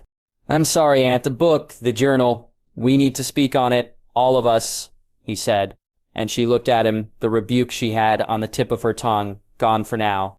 "What did you find? Is it bad?" she asked, seeing the worried look on his face. "It's not good, Aunt. Jon may take it quite badly," he said softly. "Perhaps we need not tell him," she asked, and he could sense her own worry for the boy. "No, this he needs to know. I'll send for him and for Jaime. We'll meet once you're done here." "Why don't you go get Jaime yourself, Aunt?" he said teasingly. "The last thing I need is to hear the noises which come from that room. I may send Emmon, though it may be enough to end him," she said, and they both laughed. An hour later, he sat in Yamik's solar, trying not to smirk at Yamik's flushed face, and Daisy's almost annoyed look. Jen arrived a few minutes later, and then they waited for Jon. "Are you not going to tell us what this is about?" Daisy asked, her tone one of annoyance. "I will, Daisy, when Jon gets here. Trust me, I'd not have disturbed you, had it not been important," he said, and saw her sigh before nodding. Jon arrived a few minutes later, a small grin on his face when he entered. "I think Brienne's in love with Arthur," he said, japing. "Jon?" Daisy asked, confused. He pointed out a couple of things with her stance and showed her where she was going wrong with her swing, and she's now listening to everything he says as if it's the word of the gods themselves, he said, and Daisy laughed. "Jen," he asked, "you here because of what I found in the journal and in your father's letters? What you said your uncle suggested about the masters and about others, it seems to be backed up here, Jon, both in Wally's journal and your father's letters." "The maesters, what did they do, Tyrion?" Jon asked angrily. He told him then of Wallis and of how he seemed to be eager for the North and South to be joined. Of what he really thought of the Starks, seeing how annoyed he was getting, he left out what he had written about his mother. The other things he'd tell him would upset him enough for now. When he got to the part about his grandmother, Jon looked at him, and Tyrion felt his fury from where he sat. "Are you saying he killed my grandmother? That the masters killed my grandmother?" he asked, his voice surprisingly calm. "I'm saying he didn't do anything to save her, Jon, not that he actually killed her." "It's the same damn thing, Tyrion. Letting her die is the same as if he killed her himself. As if they killed her themselves, Jon said, his voice rising. Janja, Jaina said, and he watched as Jon took a deep breath and nodded to her. I'm sorry, my lord. What else? He said, calm again, a moment later. With Wolla's nothing, but Jon, I think, Pyxell may have went further. Your father's letters suggest that he thought that Pyxell may have been responsible for there only being 3 Targaryen children born to your grandmother. Tyrion said, and Daisy and Jaina gasped. I don't understand, Jon said, looking to Jaime first, and then Jaina and Daisy. Your grandmother had a number of miscarriages, Jon, babes not brought to life, more than most women have. James said, You're saying that Pyxell did something to my grandmother to stop her having children? Rhaegar had difficulties with being with child. It caused a lot of problems with Aerys. There were also some babes who died not long after being born. Daeron and Aeryd and then Jairys. Jaime said, and Tyrion saw Jon looking at him. You think he did something to the babes, Jon said softly. I think it could be Jon, but I don't know. Babes sometimes don't make it. It doesn't always have to be, 'cause someone did something. Tyrion said, trying to make him feel a bit better. 3 babes, how many others weren't born, Jaime? Jon asked. Rhaegar was with child 7 or 8 times, I think, Jaime said. That's too many, far too many. Jaina said, moving over to place an arm around Jon's shoulder. What else, Tyrion? Tyrion, Jon said, looking at him, his expression leaving no room for silence. I think your father ended up distrusting them so much that he refused to have one near your mother. With Ilde, he brought her to Dragonstone for both your brother and sister's birth. So he trusted that maester, but I think with your mother... Enough, Tyrion. Enough.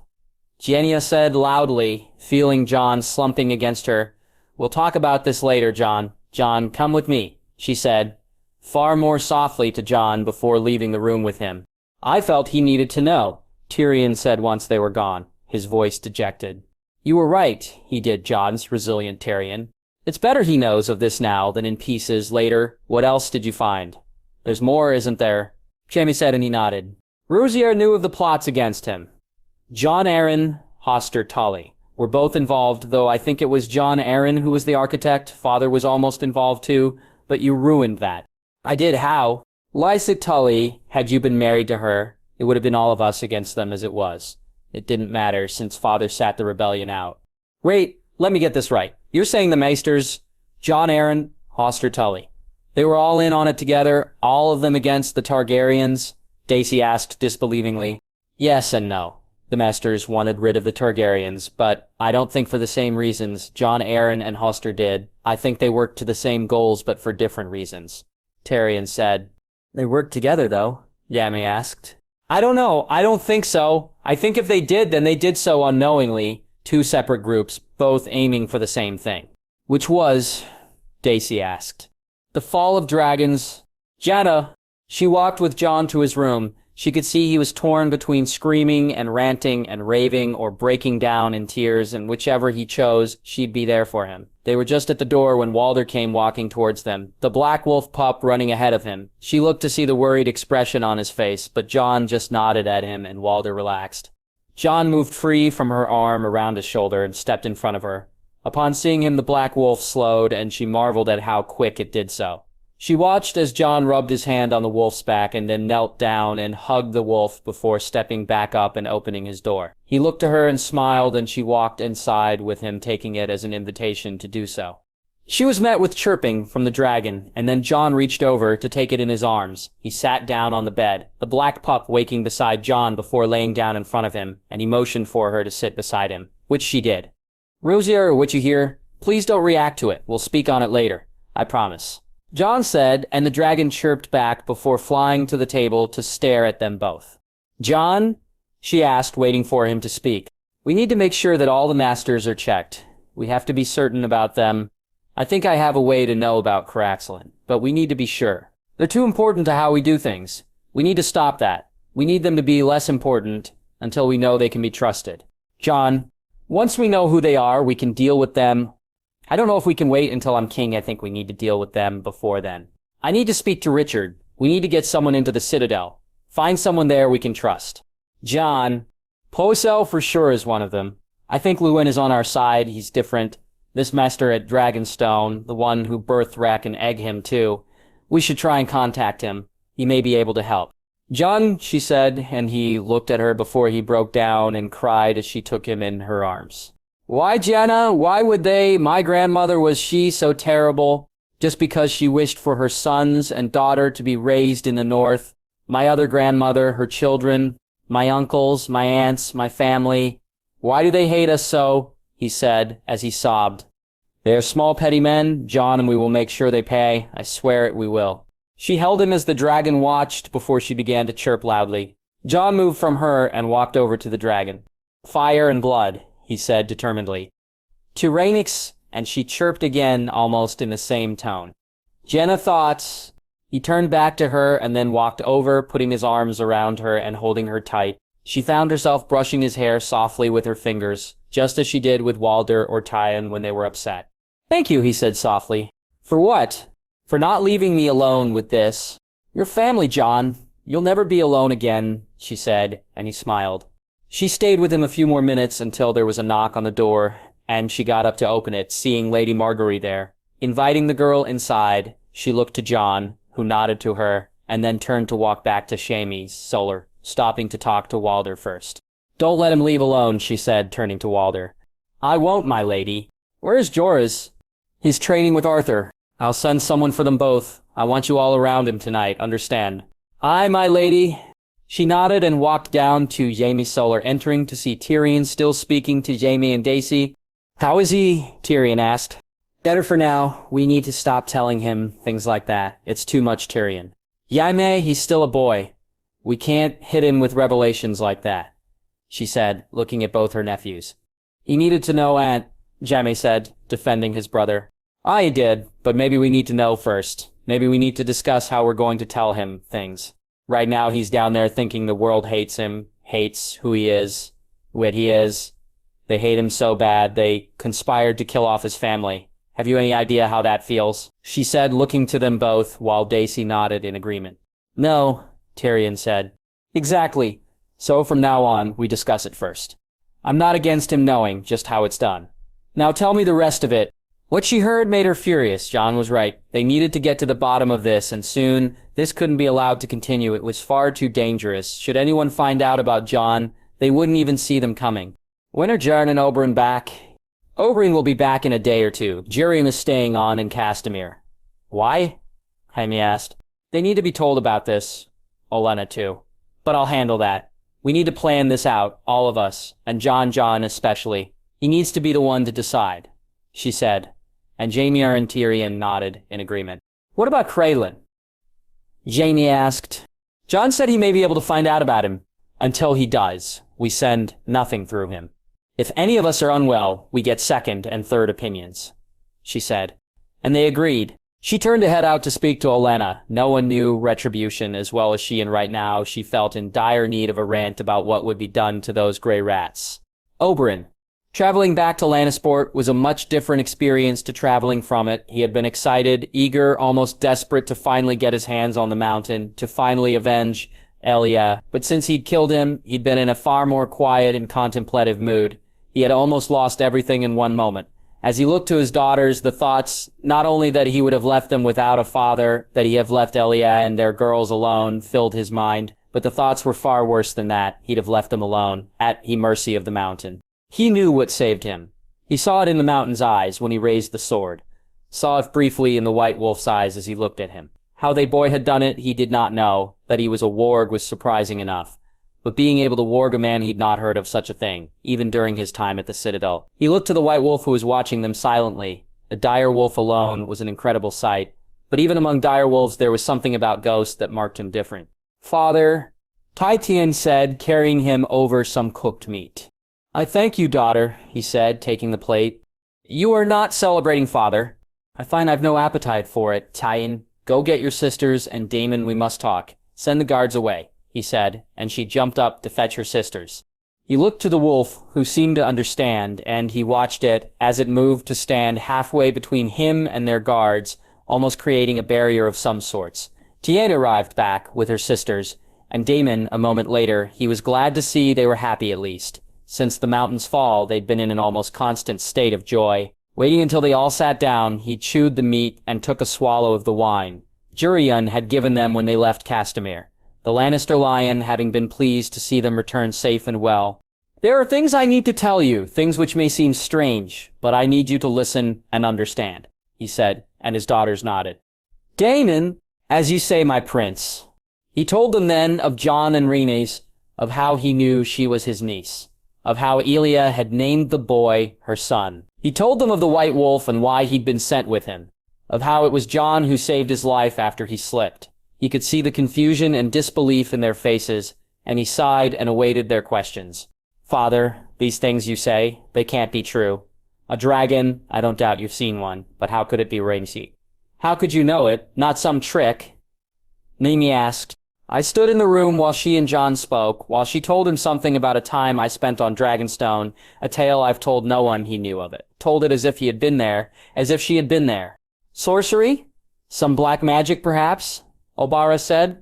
"I've been around this world, daughter. I've been to court and seen the sorcerers at work. I've seen red priests and shadowbinders. No, this was magic. All right, but of a different sort. A sort those others could only dream of being able to possess," he said. And Obara looked at him before nodding. "Then this boy, this Jon Snow, he is a prince?" Typie asked. "He is a king, and he is your cousin. My sister named him her son. My niece calls him brother, and so he is my nephew, blood of my blood." "My prince, forgive me, but Dorne will not accept this northern king," Daemon said. "The boy is of Dorne Daemon. He was born in the Tower of Joy in the Prince's Pass. It is he who is responsible for the head and body we carry in that cart. He who sent the body of Lorch back to Dorne." "Lorch is dead?" Abira asked. "He has. Jon killed him himself. One stab for everyone he inflicted on Ramsay. A brother's justice," Oberyn said, smiling. "Then he is my blood too," Obara said. "As he is mine." "And mine," Tyrianum added before he looked to Daemon. "I swore an oath to follow you, my prince. If you say he is your blood, my sword is his as it's always been yours." He smiled at them and ate the rest of his meal, as the laughing and joking began again. He called his guards back, and they joined in as they all celebrated the fall of the mountain. As he slept that night, the White Wolf stood sentry, and he awoke to the feeling of his tongue licking his face. They broke their fast and rode on, and 2 days later he saw Casterly Rock in the distance. He looked to the White Wolf and nodded and watched as it took off, heading towards the rock. A part of him was tempted to follow, but in the end they rode past it and continued on to Lannisport itself, arriving just as night was falling. As they rode through the city, the cart behind them carrying the bones of the mountain, he found he cared not about the man. For the first time in years he wasn't filling his thoughts. Instead, it was of Ellaria. He was thinking of her smile, her face, of her body and her scent. When he arrived at the house, he saw her and jumped from his horse. "My love, you came back to me," she said, smiling as he kissed her. "Always," he said, and kissed her again. "Father, it's true, he is dead," Jon said. He was. Sorella said, hugging him, before walking to the cart. "Jon was here," he said to Ellaria. "He came to tell me you were safe, that you and the girls were on their way back to me." Ellaria said, and he nodded. He watched as Ellaria greeted his daughters each, as warmly as she had him. Even Daemon was not allowed to forego a hug from his paramour. He lay in the bath later that night, the water soothing his weary and tired bones. He looked up to see Ellaria carry the plate of fruit and lay it beside him on the edge of the bath. She smirked at him then as she slowly disrobed, his eyes drawn to her body as it always was. Over the years he'd been with maidens and beauties from Lys to Dorne and beyond, yet none were so beautiful as the woman in front of him. When she walked slowly into the bath, he watched as the water covered her, as it hid her body from his view, and he hated it for daring to do such a thing. She moved towards him, and he felt her legs as they came over his own, felt her heat and saw her desire in her eyes. "My love," she said, biting his ear, and then she showed him what heaven must be like. They broke their fast alone the next morning, and she told him of Jon's suggestion, and he welcomed it, knowing it would please Sorella so. He sent for his daughter and told her the truth of things. Her reaction quite different to his other girls, as she, like him, knew more of such things. "A dragon. A real dragon," she said excitedly. "Not an ordinary dragon, Sorella. She is your cousin, as is Jon," he said, and she nodded. "So, what say you, daughter? Is this something that would please you?" Ellaria asked. "Yes, very much so. I can stay?" Father, I can stay? She asked, looking to him. You can. Now come, we must dress. I think we should visit your cousins, he said, and watched her run off to eagerly get ready. I think you just made her dreams come true. It wasn't I, my love, he said, kissing Illyria's neck. They dressed and made ready, setting off within the hour. They rode slowly, though, and he shared the carriage with Illyria and Sorella, enjoying the peace and the view. It was almost noon when they arrived, and they were met by Jon and the 10-year-old boy, both their sisters standing with them, along with a large blonde girl and Lady Daisy. He noticed the clothing they wore and was surprised to see Daisy dressed in leather armor, which, if anything, only added to her beauty. Prince Oberyn, Lady Illyria, a most welcome surprise. Daisy said, and he kissed her, offered hand.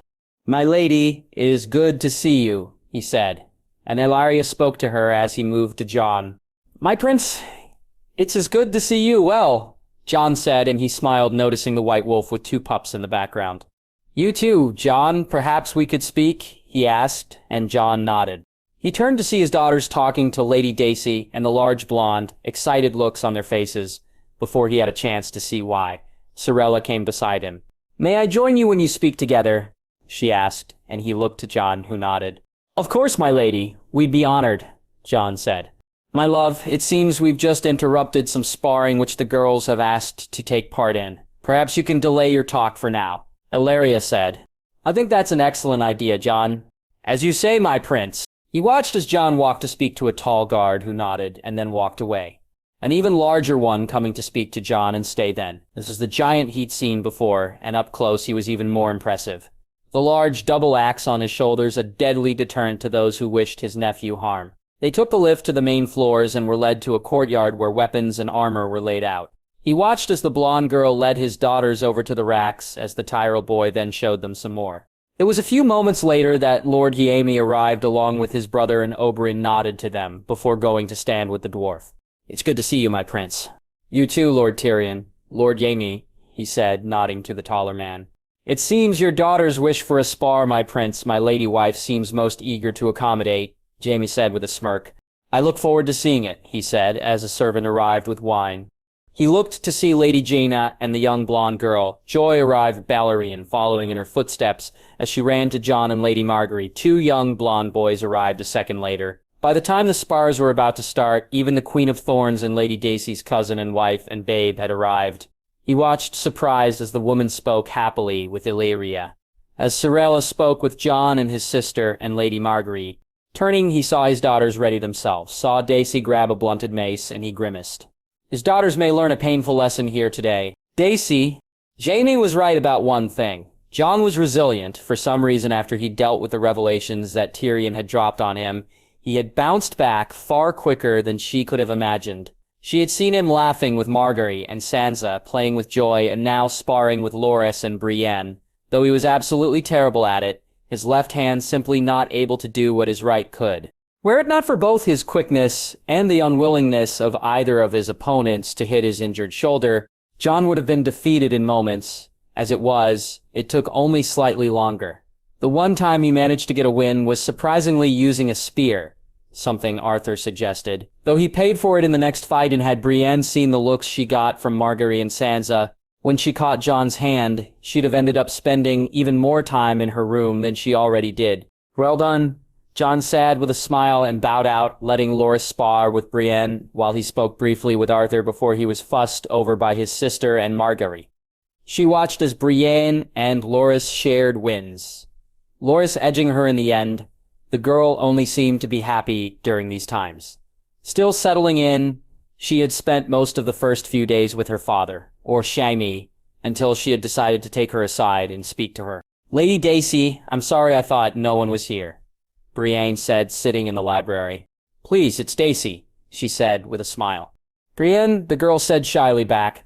Are you not enjoying yourself here, Brienne? What? No, my lady, no, it's not that. It's just, I'm not used to so many people. I had thought it would be just Jon, Loras, and myself, but with Lady Margaery and Lady Sansa. She knew it then. What it was. Why she'd been avoiding Jon and Loras so much. While Jon had been busy dealing with his own things, Loras, while being there for his friend, had been trying to get Brienne to do more with him, too. But it was the girls she felt odd around them. felt like she would be judged more harshly by them, made fun of, and Daisy sighed at the stupidity of these southern rules. Sansa and Margaery would never judge her like she thought they would, but she had no way of knowing that. No way of being certain, and so she hid from it, rather than be hurt by it. You know where I come from.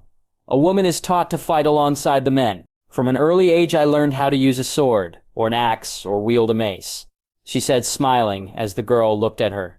I had heard that in the north the ladies of Bear Island were as fierce as the bears on their sigil, Brienne said, smiling. Jon? Aye.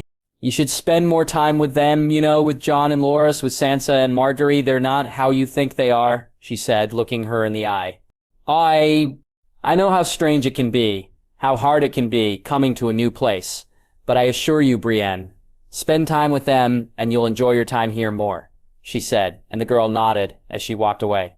She had gone to Arthur and asked him to start training the girl, and been pleased at the difference. While she still was only getting used to being around Sansa and Margaery, and still only did so sparingly, she was doing so. They had been sparring today when word came of Prince Oberyn's arrival, a part of her annoyed as it meant she'd have to delay her own spar for another day. Greeting them, though, she found them to be different than the lords and ladies she'd had to entertain since getting here. Illyria was witty and seemed to be non-judgmental, something she couldn't say about some of the ladies of the West, though some of that she knew was down to jealousy over her marrying Jaime. The prince was handsome and charming, and knowing he and Jon were on the same side was a great relief. His daughters, on seeing her armor, were amazed. She fought. While they weren't completely dismissive, she found their attitude a little grating, and so, before she knew it, she was challenging them. Of course, my lady, we'd be delighted to, the young blonde Targaryen said sweetly, while her sisters smirked.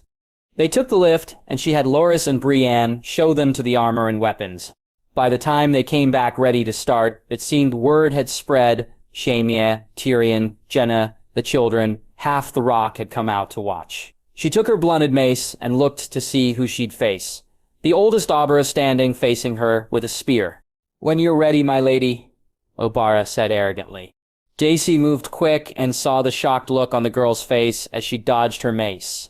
Oberyn striking out and missing with her spear. The next strike caught the small round shield the girl held. The power of it rattling her arm, Oberyn's thrusts grew quicker and more desperate, and Daisy smirked as she moved for the kill. When Oberyn struck her next blow, Daisy allowed the spear to barely miss, catching the shaft between her arm and side. She pulled the girl close, tapped the shield free with her mace, and swept the girl's legs from under her. Oberyn fell to the ground, disarmed, the spear still lodged between Daisy's arm and side, the shield rolling across the ground. Daisy dropped the spear and placed the mex by the girl's forehead, watching on as she nodded. Yield? She asked. I yield. She helped the girl to her feet, and then looked to the other two, who looked at each other and nodded. Both of them stood ready to face her. Tyune held a sword and shield while Nymeria held 2 daggers, but both stances needed work. Where Oberyn was crisp and tight, theirs were more loose, and it would be to their cost in a fight such as this. Again, she moved quickly, and the girls tried to come at her from the sides. Tyune striking first, she caught the sword hard and watched it fall to the ground, the girl not ready for her strength. With Nymeria, she swung hard and low, forcing the girl to back away, while she took Tyune's shield and forced her out. Turning to a shocked Nymeria, she waited until the girl moved and showed her why daggers were a bad weapon to use. You had to get close, and a mace was a big obstacle to get past. She smirked at the frustration and saw the annoyance grow on the girl's face. A second later, she blocked the thrown knife with her mace, knocking it to the ground. Nymeria moved quickly, trying to use what she thought had been a distraction. But as she got close and stabbed with her knife, Daisy, just like she'd caught the spear shaft, did the same with Nymeria's arm, trapping it by her side. Yield, she said, the mace by the girl's head, her arm held tight by her own. I yield. She looked up to see Jaime smiling broadly, and the nod she received from Prince Oberyn made her nod back. Jon and the others were clapping as they looked on, and Bran was looking at her open-mouthed. She moved to walk back when the Dornish knight stepped forward, his hand holding a blunted sword. She raised her eyebrow, and he nodded. Perhaps, my lady, you'd do me the honor. Ser Daemon said, You really think it an honor to be beaten by a lady? She said to Lass. By a lady such as yourself, it would be no shame, he said, and smiled genuinely. This was a different fight. Daemon had strength where Obari did not, and technique that neither Jaime or Nymeria possessed. His stance was perfect. How he held his sword showed a man who'd spent hours training and honing his craft, but he had foregone a shield, and that was just stupid. Her mace clashed against his sword, and the sound rang around the courtyard. He moved fast, and his strikes were quick. But she'd fought against her husband, and compared to him, Daemon was slow, so she blocked them easily and added more power to her own. She felt the vibrations when her mace caught the sword, saw the small grimaces he made. She made to swing hard, and as he raised his sword to block, she spun and caught him on the other arm. The blow wasn't full on, but it was enough, and as he winced from it, she took his sword. The force of her blow catching him, unaware as the blade fell to the ground. She didn't even have to ask him, he bowed his head. "I yield, my lady. The day is yours."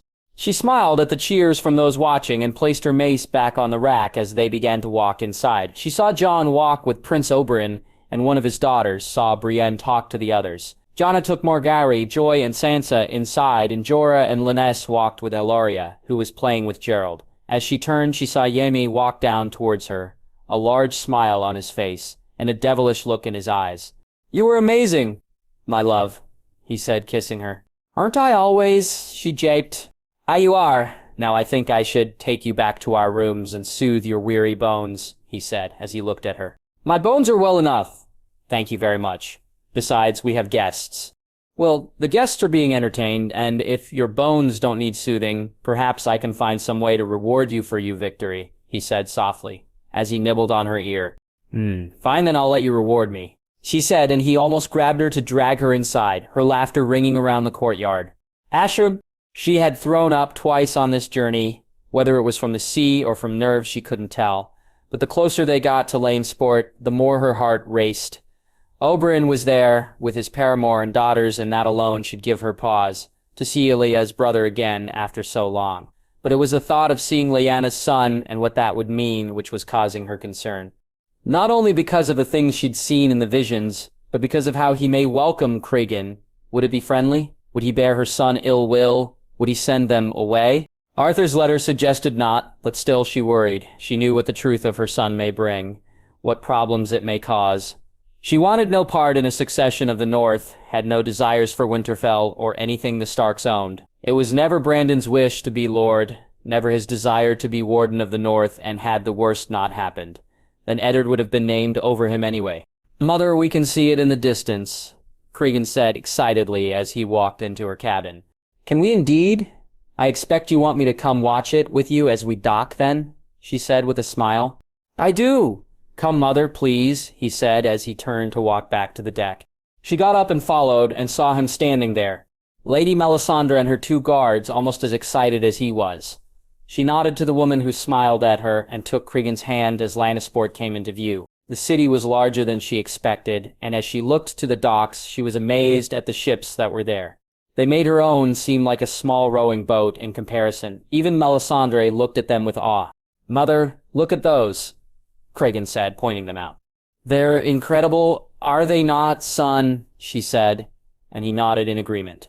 When they docked, Melisandre and her guards took their things and paid a man with a cart to take them to a tavern they could rent rooms in. They would send one of their guards to Casterly Rock to speak to Arthur and then see what was to happen from there. For now, she was just happy to be on solid ground. While her nervousness hadn't gone away, just being able to walk without the swaying of the ship made her feel somewhat better. They ate and went to their rooms. Cregan disappointed it would be another day or 2 before he met his cousins. It had been hard to explain it to him, how one would know who he was while the other would not, how he could tell them all he was Ser Daeron's nephew, but that was all. When he had asked why she had told him that Arthur and his cousin would explain it more, that once he met them he'd understand, and her son had accepted it, thankfully, she dreamt of him again that night, as she had been doing since she left Starfall to come here, her wild wolf smiling at her in that way of his. She could almost feel his lips on her own, almost reach out and touch him. But then, as always, she saw his hands on his throat, saw him reach for her and try to speak, saw the light go out of his eyes. She woke up, tears streaming from her eyes, and walked to the window. Looking out, she saw the sunrise, and the sight made her close her eyes. She remembered a morning waking on a hill, her love's arms holding her as the sun rose in the sky. She closed her eyes and pictured the black walls in the distance, pictured the banners, and she heard his voice. "I don't care what my father says. I am yours and you are mine, now and always. Now and always, she said softly as she walked back to the bed. Cregan woke an hour later, and they broke their fast early. She decided to take a walk through the town, and her son was eager to see it all for himself. It was mid-morning when they made their way back to the tavern, and the guard they'd sent to Casterly Rock had returned. The man with him was a giant, and clearly from the north, he looked at her and then Cregan smiling at her son, who was staring at him as if he was something from a tale. My lady, Sir Daeron, is unable to join us for now. He's busy with some other matters, but he sent me to welcome you and to escort you all to the rock. I thank you, sir. Sarah Walder, my lady, Sarah Walder, Allers. I'm one of Jon's guards. You know my cousin? Cregan asked. I do, young man. Cregan, isn't it? He said, smiling at her son. Yes, how did you know? Your uncle told me, my lady. Perhaps you'd like to take your lunch first. It'll take us some time to reach the rock in the carriage. Carriage? She asked. Lord Jaime insisted, my lady, Walder said. They ate their lunch, and she laughed as Walder told her son of his namesake, of the Wolf of the North, how he had crossed blades with the Dragon Knight himself, how he'd risen to be Hand of the King and had ruled the North for many years. She thought about the dangers of what he was saying to her son, but her son cared not about the stories of ruling the North, nor of the tale of being Hand of the King. While he did like the tale of the Hour of the Wolf, he focused instead on the first part. He really fought the Dragon Knight, who won. Cregan asked excitedly, Aemon. Oh, her son said sadly. The Dragon Knight said he'd never fought a better swordsman, though.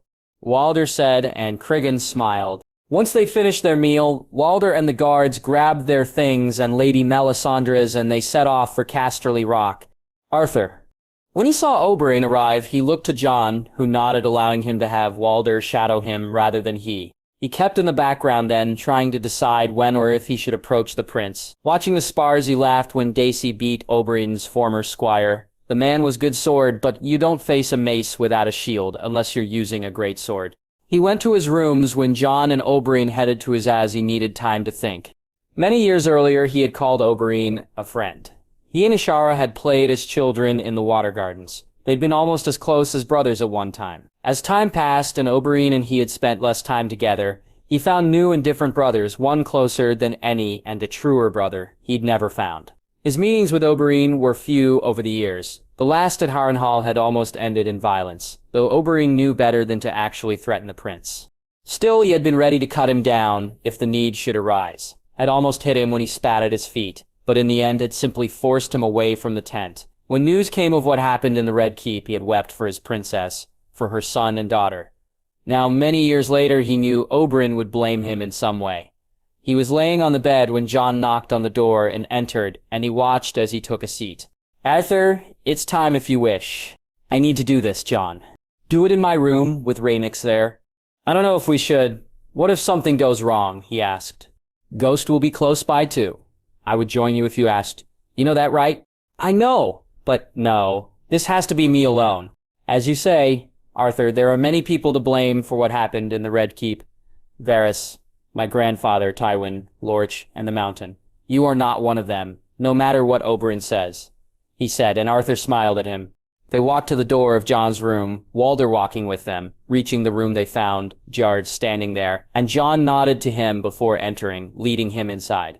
Oberyn was sitting on the bed, playing with Rhaenys. Her chirps sounded happy to him as he looked at them. Uncle, Jon said, and Arthur smiled, thankful that they at least were setting things right. Jon, it seems your sister is in a playful mood, Oberyn said before he saw him and went silent. I wish you two to speak, Uncle, but know that Arthur is my Kingsguard as he has always been. Jon said, and Oberyn never took his eyes off him as he nodded. Jon leaned down and took the dragon from Oberyn, and as he walked to the table, he could hear her chirping as Jon spoke softly to her. He then smiled at him and Oberyn before walking to the door, leaving the two of them still staring silently at each other. You should be dead, Oberyn said accusingly. I should, but I'm not, he said back. Where were you? Where I was supposed to be, guarding the king. While she was being killed, you guarded the king. While Aegon was being killed, you guarded the king. While Rhaenyra was being killed, you guarded the king. Oberyn said, full of spite and anger. I did, as I would do again, even knowing what happened, he said, and Oberyn jumped to his feet. You dare call yourself a Dornishman, he said angrily. I call myself a king's guard. We had two of us to guard the future queen and her son. Then 3 to guard the boy, 3 against how many to guard the last remaining hope for not just the crown, but for everything. She had 1. Oberyn shouted 1 to guard all 3 of them. She had 4, Jaime, Lowen, Barristan, and Jonathor. It was Aerys listening to Varys, who left her with 1. Not and not Rhaegar, he shouted back. So that's your excuse? That's supposed to free you from guilt. I carry guilt with me always, but not for that. I carry guilt for not doing what Jaime Lannister did, for not putting my blade through Aerys' back, for not killing that crazy fucker years earlier. Had I, then she'd be alive. Avian, Rhaenys, Rhaegar, and Lyanna would all have lived, and that boy would have grown up with the family he deserved. So yes, I feel guilty, and will until the day I die, but for that... He watched as Oberyn reached into his shirt, his face full of rage, and then the dragon roared. Or as close to it as she could make it sound. Both of them looked on as she let loose with flame as the chair caught fire. Jon raced in a moment later, Walder and Juriz with him, and as the 2 men threw water to put out the flames, Jon spoke to his sister before turning to them. The 2 of you are behaving like children. I've already told you, Arthur, you are not to blame, and you, uncle, if you wish to quench your thirst for vengeance more, then do so to those who deserve it. To the maesters who plotted against my family and the men who wished for their own piece of the crown. Jon said, and Oberyn looked to him. What? Oberyn asked. There are things you need to know. We'll speak on it on the morrow. For now, perhaps it's best to let cooler heads prevail. Jon said, and Oberyn turned to leave. Arthur, stay. Jars carried the burned chair from the room and Walder shooed away, the servants who came running before closing the door, so they wouldn't be disturbed. Arthur looked on as Jon walked to the bed with the dragon in his hands.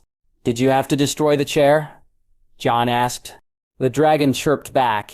Aye, it was a good way to stop them killing each other, but I did like that chair. More chirps.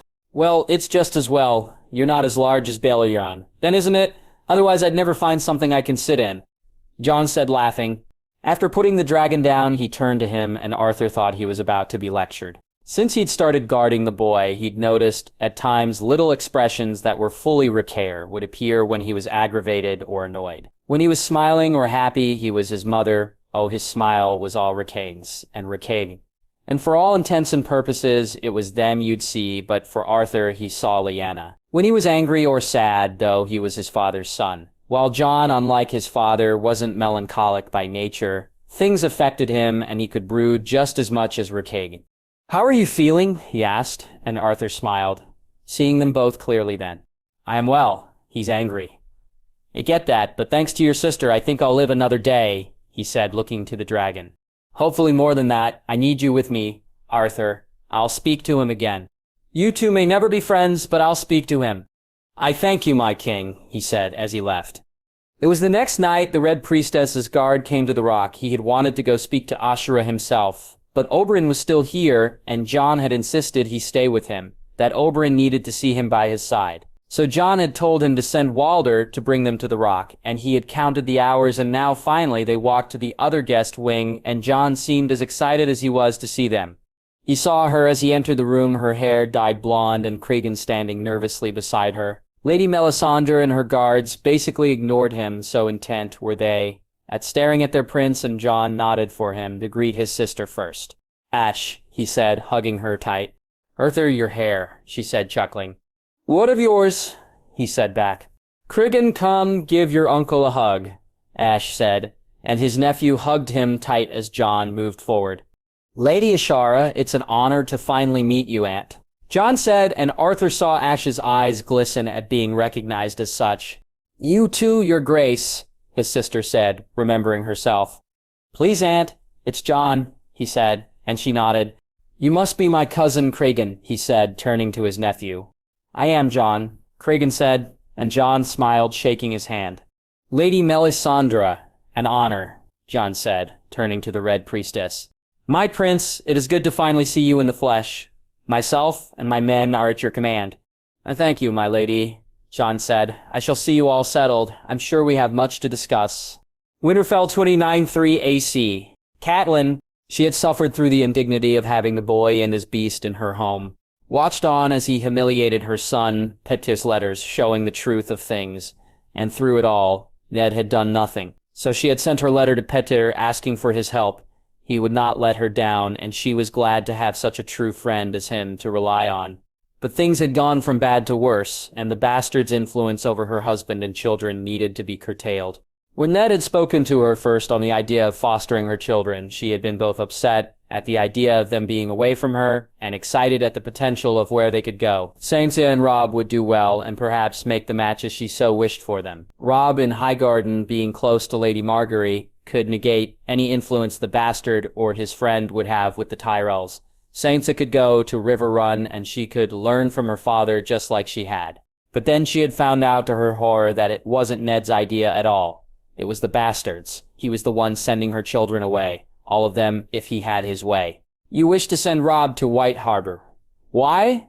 Why not Highgarden? Surely it would be better for our son to foster with a great house. Robb needs to learn more of the North. He needs to learn of trade, and perhaps in time he and Lord Manderley's daughter can grow to like one another. A match in the future would be most beneficial. A match? You wish to marry Robb to a Manderley. He is the heir to the North. Nothing but a daughter of a great house is good enough, she said loudly. And who did you have in mind, Lady Margaery? Ned said, shaking his head. Why not? It's a good match, Ned. It'll benefit the North too, she said, though she cared not about that. Robb will need to marry a northern bride cat. My bannermen will accept nothing less. She was stunned. He was selling off their son, far too cheaply. Robb was worth more than a merman's daughter. Lady Winifred was a sweet enough girl, but she wasn't the Rose of Highgarden. She wasn't what her son deserved. She did her best to calm down and asked about Sansa, only to find that it was Highgarden she was to be sent to, and she saw it clearly then. The bastard's hands were all over this. No, we should send her to Riverrun, to my father. Cabot, there are no girls of her age in Riverrun. She'd be alone. Then the Vale to Lysa, there are girls there. Lord Royce has a daughter, as does Lysa's steward. You think our Sansa would enjoy the Vale more than the Reach, the home of chivalry and tourneys? No cat, it's to be Highgarden. Very well, my lord, she said as she turned. When she's old enough, Arya will go to Bear Island. Maggie has agreed to foster her there. What?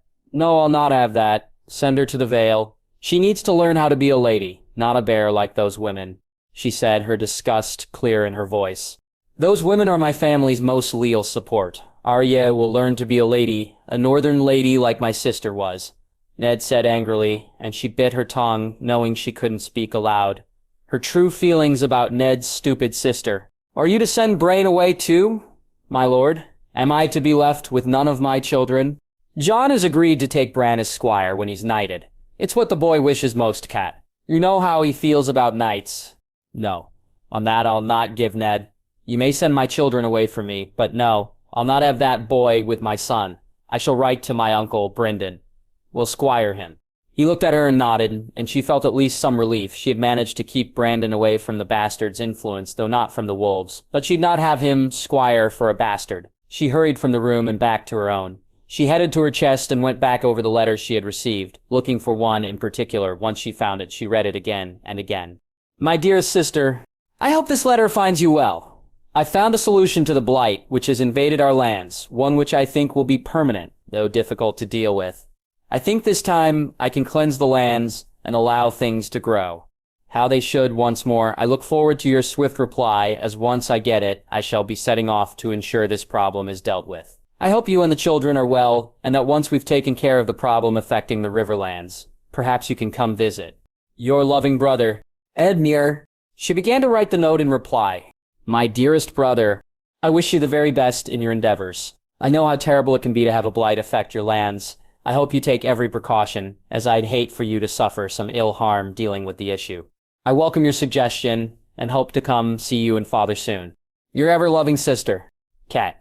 She walked to the tower, finding Luwin going over the ideas on uses for those infernal windwheels. Another reason to worry about the bastard, between them and that trick with the ice he was receiving more and more favor. No, she needed the problem dealt with, and dealt with soon. If he was to fall, then perhaps Ned would think twice on these fosters.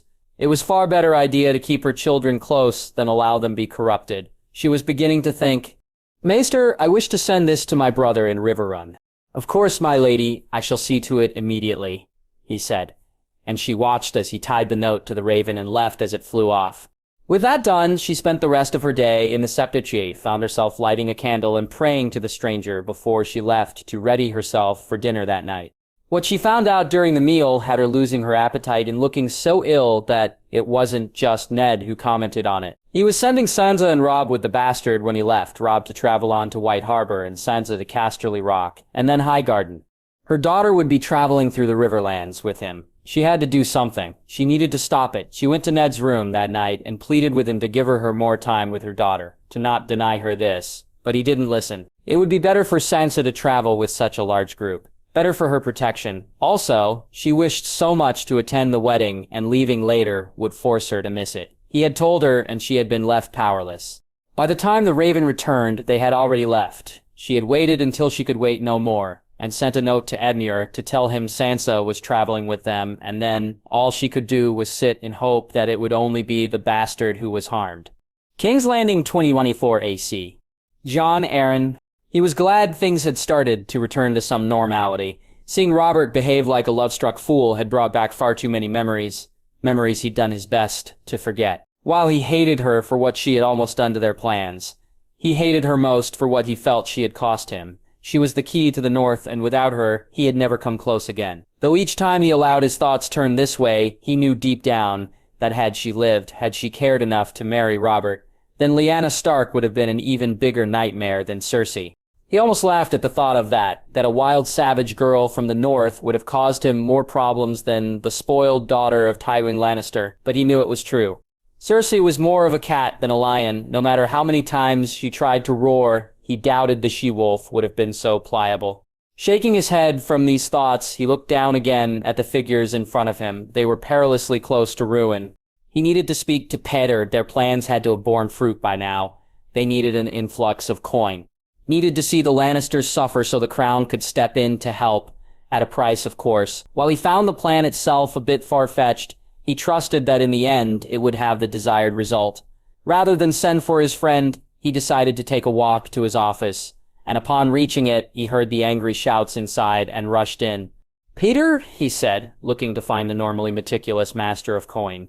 Looked disheveled for once, his hair looking like he'd grabbed it and pulled on it. "What? Oh, my lord, forgive me," Peter said, and he waved it off. "What's wrong, Petyr?" "What? Nothing. It's Petyr."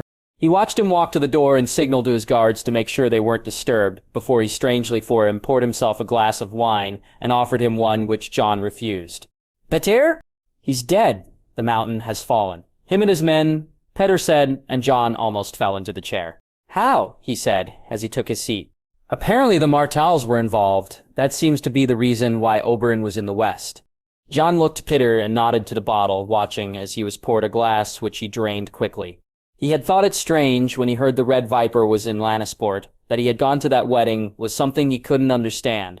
In the end he had written it off, though. Dorne dealt mainly with Essos, and the Lannisters were perhaps hitting them in the pocket as much as they were him. In Jon's experience, most men put aside grudges when there was coin to be gained, and he doubted the Dornish to be any different. But now, if Oberyn was involved, then they knew some of it at least. Did they know of their own part in things? He doubted that, but he knew the fault lay at Petyr's door. The whole idea of using bandit attacks to cover his plans had failed. It had obviously forced the Lannisters to look closer, and they'd found out about the Mountain's involvement. Still, bringing in Dorne was clever. He had suggested it years before, but Robert and the Old Lion had refused to hand Clegane over. "Your other plan," he said after a few moments. "I've heard nothing back but Jaime Lannister. Arrived back at Casterly Rock safe and well, so it obviously failed." Petyr said, shaking his head. "What are we to do, Petyr? We need that coin. Things are getting desperate." "I don't know. I need to think. I don't know," Petyr said, and Jon just stood up and readied himself to leave. "We must find a source of income, Petyr. If these plans end like this, we need to make some new ones," he said, not seeing the roll of the eyes he got when his back was turned. Over the next few days, word of the mountain's fall spread. From Flea Bottom to the Red Keep, people celebrated. Everyone apart from Cersei, who actually demanded the crown hunt down his murderers, which made even Jon laugh. Robert drank in order to feast. Barristan walked around with a smile on his face, and Jon couldn't fault him that. The only other person who made any comment in support of the monster was their own budding one in the Red Keep. If my grandfather was alive, he'd have all their heads mounted on spikes. How dare anyone touch a bannerman of my family? Joffrey said loudly to anyone who'd listen. He sometimes pitied Cersei as having to follow that boy around all day. The day with the cats especially coming to mind, and while Jon would usually never condone the hitting of a child, that boy certainly deserved the slap Robert gave him. Losing a tooth was a small price to pay for running through the Red Keep with blood-stained hands holding a dead kitten. Breaking his fast with Lysa and his own boy was gory enough. Lysa, having no decency or composure, would insist on feeding the boy from her own teat, making his appetite disappear. The way she cooed over him, though, was at least endearing. She loved their son, and Jon found himself loving her a little more for it. After finishing, he headed to his office, only to find Pycelle waiting for him. He invited the maester inside and took a seat. Lord Hand, a raven from Casterly Rock. What does Lord Jaime have to say? It bears the golden rose of House Tyrell. My lord, most strange, Pycelle said as he handed him the scroll. Jon looked it over and saw the maester showing no sign he was about to leave. He placed the scroll in the drawer and looked at the decrepit old fool. Is there anything else, Grandmaster? No, my lord. I just wished to see if you had a reply you wanted to send. Perhaps later, he said, and began to move papers on his desk. Pycelle as always took an incredibly long time to leave, dragging out every movement, every gesture, as if he was bearing the weight of the world on his shoulders. When he had eventually gone, Jon reached in and took the scroll, breaking the seal. Lord Arryn, due to unforeseen circumstances requiring my immediate attention, it has unfortunately come to bear that I must, with great regret, stop our current support of the Crown's finances. I hope that this shall only be temporary, but I fear, my lord, these circumstances may not clear up for quite some time. Until we are able to once again support the Crown financially, I beg your understanding, we are and shall always remain true to his grace, and look forward to once again being in a position of offering financial support to the Crown. Led Olenna Tyrell. Jon felt the stiffness in his chest, the lack of air being breathed into his lungs, forcing him to feel dizzy for a moment. He reached over and filled his glass with water, drinking it quickly before refilling it to do the same again. This couldn't be happening. They couldn't do this, not now. He grabbed his papers from behind him, going over the figures again and again. No, they couldn't do this. Calling in his guard, he sent him to fetch Padir. They couldn't allow this to pass. They needed to do something, and do it soon otherwise. Oh, by the 7, he thought, drinking the other glass of water. Padir arrived quickly, and Jon had still not fully calmed down, though now instead of panic, it was anger he was feeling. Who the hell did these houses think they were to deny them? They were the Crown. They spoke with the king's authority, and these houses refused their wishes, refused their demands. My lord? Padir said, and Jon handed him the note, his hand shaking in fury as he did so. They can't do this, my lord. We can't. The Crown can't function without their coin. I know, Padir. What are we to do? We need to give them what they want, my lord. The betrothal with Joffrey, it must happen. We have no choice. You think I'll gift them a crown after this? He said angrily, spittle forming on his mouth. No, my lord, I think we have no choice but to gift them Joffrey's hand. We can worry on the crown another day, given the prince's proclivities. He may not always be heir anyway. Robert will never go for it. He wants a damn Stark, and nothing, not even I, can change his mind on it.